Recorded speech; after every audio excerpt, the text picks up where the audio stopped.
I assume you're aware of the story about Otto Warmbier. Yes. Okay. Yeah. And I chatted to the guy, the company I went with. Yeah. The company that brought him in. Right. So actually, Promising. that was if it wasn't great start. Yeah. Oh, that's good to know, mate. Yeah. The company I went are the ones that brought him in, and do you know the full story about all that? Yeah, I've read the. I mean, if you wouldn't mind, at least giving your version of it for the viewers. So I spoke to the guy that didn't bring him in, but the guy that is a central part of the company that brought him in, and they have the full story, right? So Otto's there. It's like, this is Otto Warmbier. If you're not familiar, Otto Warmbier in 2016, I want to say 2016-17 New Year, he went there on a university trip. He was studying in China, went on a university trip, and he's gone in for like 5 days over New Year's, and they've got pissed up one night, and he's gone onto the floor of a hotel. The news will tell you that it was like a secret floor of the hotel. It wasn't. It was just a staff floor. It was the staff. There were no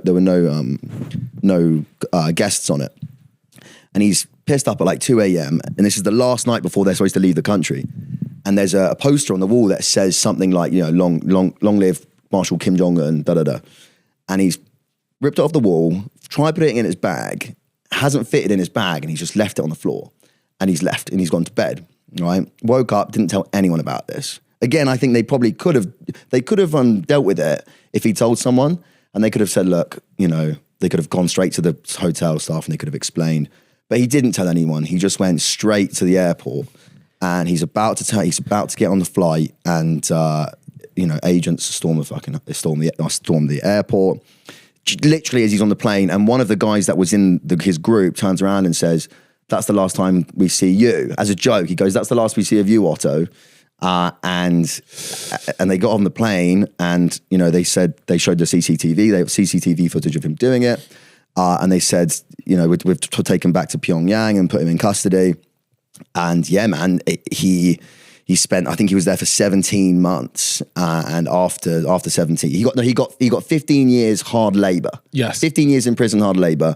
After 17 months, they drop him at the border of China, and he's completely comatose. Yeah, and he died like a year later. So that was why I was so.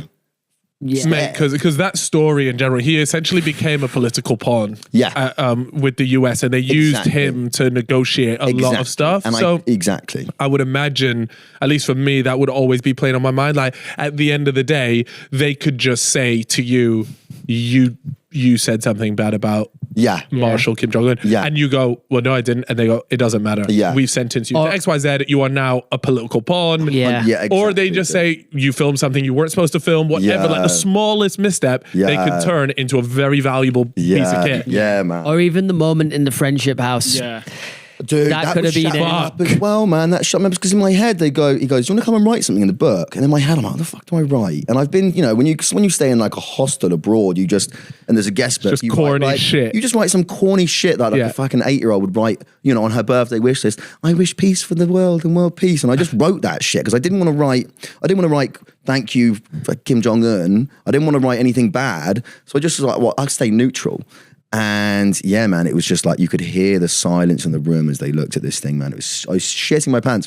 Yeah, because he to describe it, he kind of comes over and he reads it, and then he goes to you, "Do you think this is suitable?" Yeah. That would shit me up. He goes, "Do you think this is That's like when your parent goes, "You think that's okay to do?" Man. You held that down well, though. Bro. I was shaking, man, and I go, and I'm trying to explain. I'm obviously filming as well, and I'm going, peace. I'm talking about like peace between. I go, in my head, it was like, in my head there was 8 different nationalities in one room in North Korea. That's pretty special thing, and that's a pretty cool thing. So why not write something about that? And I guess I explained in the video, I guess they maybe saw it as like, you're taking the piss. You're taking the piss. If you're talking about peace, then you're insinuating that there isn't peace, and maybe that's because you're saying that it's because of us. Anyway, dude, so that shit me up. What did some other people write? To be fair, mate, I was the first one to write, and I fucked off as soon as I was like, get me out of here. But I think they just wrote like, "Thanks for having us," kind of thing, which I probably should have done. But did they just leave your message in there in the end? Again, I don't know. I told it out the thing, but the freaky thing was, man, on the very last night, there was this one dude with us. What was his name? Can't remember his name. Mr. Yu, his name was. And he was there apparently as a trainee. He was being trained by the main tour guide. But he was definitely just like some kind of shifty looking government dude that was just there to keep an eye on us. Yeah. And he didn't speak very good English at all. He spoke a few words. And on the very last night, I'm having a beer with him, right? So went and bought him a beer. I'm sat down with him, and I said, "Cheers, mate." And he leans over to my ear and he goes, "I wish nothing but peace to the world." You know, like really, which is exactly what I wrote in the book, to the word. And I'm like, and I'm going, oh God, like it was really kind of. Was it a bit sinister? I was about to say it felt sinister. It was kind of like, hey, there's this guy that hasn't really said a word this entire time, and he's just quoted exactly what I wrote in the book. Like, you know what I mean? Yeah. It was weird, man. Again, I didn't include that in the video either. There was another moment where you went to a pharmacy as well, and you start asking about contraception. Yeah. Because it sounds like they're not just fucking shagging for fun out there. No. That's like a job. So he says, you ask about contraception, he says like no. He says no filming. What does he actually say about it? Okay, so actually, again, this is one thing I regret not putting in, or at least talking about. So I said, I couldn't see any condoms, I couldn't see nothing around. So I said to the American guide I was with that brought me in, I said, I really want to ask him about contraception on camera, but I already know the answer. I know the answer. Contraception is illegal there. They want everyone to procreate and make a big fucking North Korean army. That's what they want. So he goes, I'll ask him, my friend.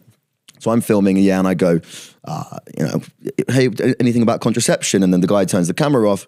And actually after that, we had a really kind of positive and nice chat about it. He said, look, we're a country that is constantly encouraging people to procreate. So we actually have the opposite. And he turns around, he goes, what we do have is herbal Viagra. And I got my dad a box of this, actually. I bought my dad a box of this. Made in the DPRK, herbal Viagra. So you're telling me your dad gets the Viagra, we get the postcard. What sort of stitch up is this, man?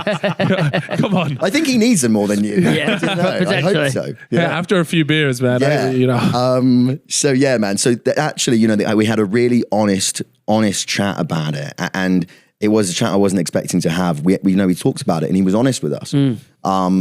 And there were a lot of moments like that happened off camera, man. That obviously it's a shame I couldn't film them, but on the bus he says to us, "Okay, you want to talk about?" It was kind of like this elephant in the room. It was like, here's the pharmacy and here's the beer factory, but really what I want to know is, fucking like what's actually going on here, and so we would kind of have moments like that where we would talk about it off camera. One of them was, he goes to me, your country has negative opinions of North Korea, right? And I go, the media does, yeah. And he goes, well, what do they say about us? And I'm like, what do I say? Like, am I honest with? Yeah. And I just go, I say, everyone's in the bus is silent. And I go, they say that you're oppressive. They say that you're, haven't got a great human rights track. And I was saying these things to this guy, and he was, openly, hearing me out and talking to me about it, which it's just something I wasn't expecting. And it really humanized the whole situation. Honestly, man, I think that North Korea, as a fucked up place as it is, this experience definitely opened my eyes to the fact that I think they are genuinely trying to open up to the rest of the world politically with Donald Trump, and it felt like that, man. They were cool. They were cool guys.